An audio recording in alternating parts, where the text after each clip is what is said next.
ओम श्री परमात्मने नमः। श्री शिव महापुराण वायवीय संहिता अध्याय 34वां। बालक उपमन्यु को दूध के लिए दुखी देख माता का उसे शिव की आराधना के लिए प्रेरित करना तथा उपमन्यु की तीव्र तपस्या।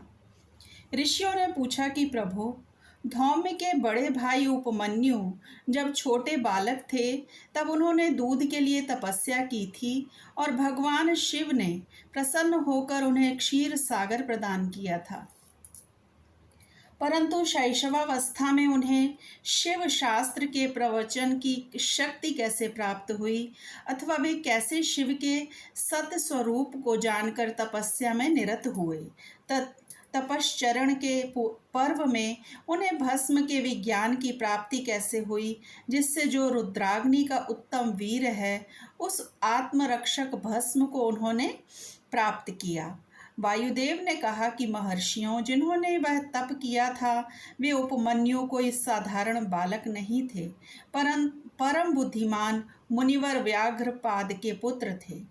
उन्हें जन्मांतर में ही सिद्धि प्राप्त हो चुकी थी, परंतु किसी कारणवश वे अपने पद से च्युत हो गए, योग भ्रष्ट हो गए, अतः भाग्यवश जन्म लेकर वे मुनि कुमार हुए।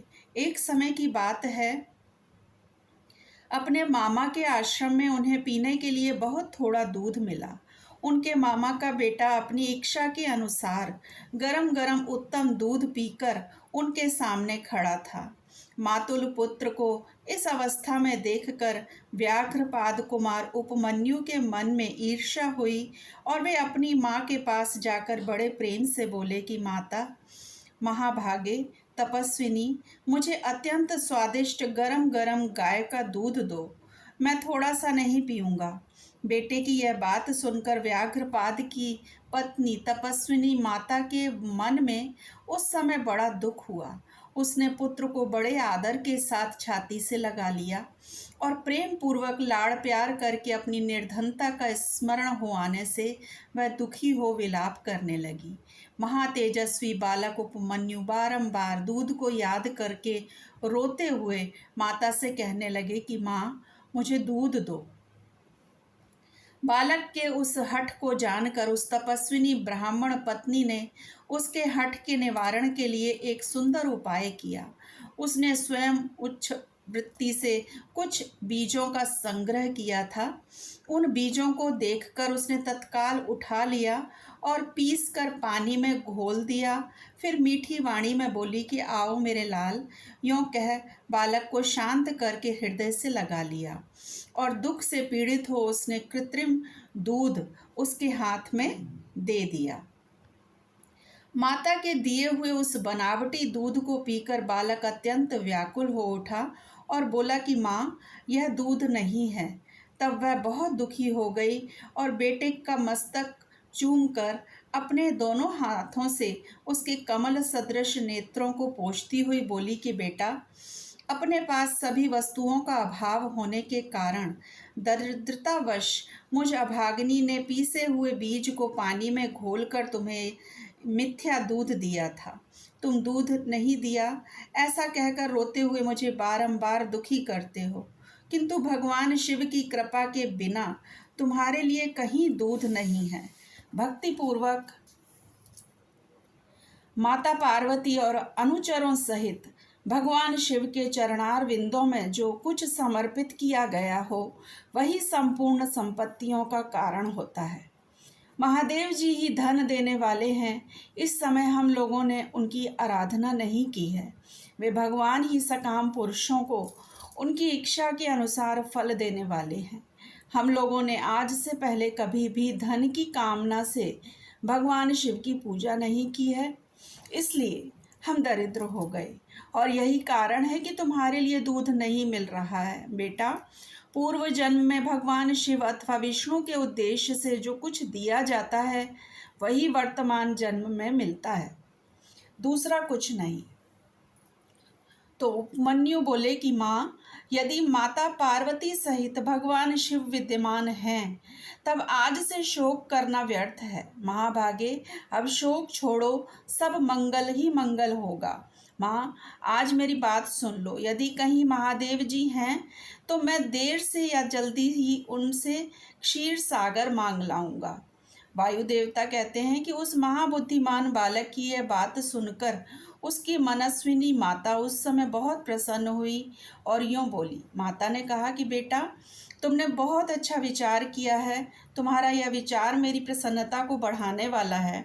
अब तुम देर ना लगाओ, सांब सदाशिव का भजन करो और अन्य देवताओं को छोड़कर मन, वाणी और क्रिया द्वारा भक्ति भाव के साथ पार्षद गणों सहित उन्हीं सांब सदाशिव का भजन करो। नमः शिवाय यह मंत्र उन देवादिदेव वरदायक शिव का साक्षात वाचक माना गया है।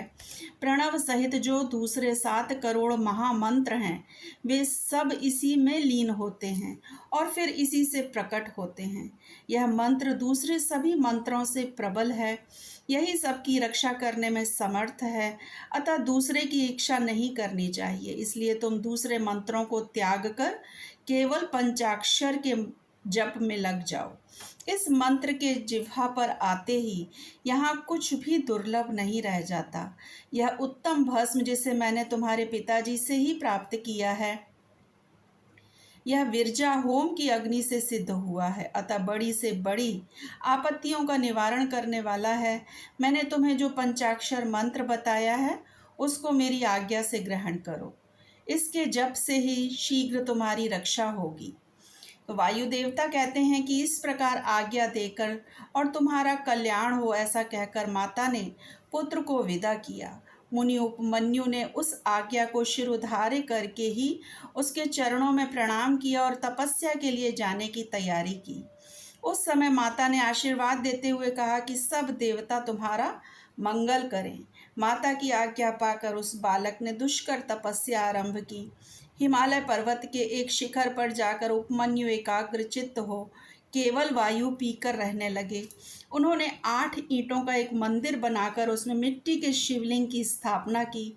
उसमें माता पार्वती तथा गणों सहित अविनाशी महादेव जी का आवाहन करके भक्ति भाव से पंचाक्षर मंत्र द्वारा ही वन के पत्र पुष्प आदि उपचारों से उनकी पूजा करते हुए वे चिरकाल तक उत्तम तपस्या में लगे रहे।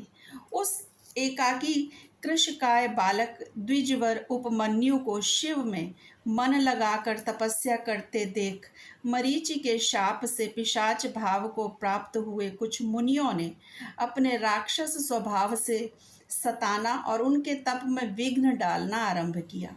उनके द्वारा सताए जाने पर भी उपमन्यु किसी प्रकार तप में लगे रहे और सदा नमः शिवाय का आर्तनाद की भांति जोर जोर से उच्चारण करते रहे। उस शब्द को सुनते ही उनकी तपस्या में विघ्न डालने वाले वे मुनि उस बालक को सताना छोड़कर उसकी सेवा में करने लगे। ब्राह्मण बालक महात्मा उपमन्यु की उस तपस्या से संपूर्ण चराचर जगत प्रदीप्त एवं संतप्त हो उठा। ओम नमः शिवाय। शिवजी सदा सहाय, गुरुजी सदा सहाय।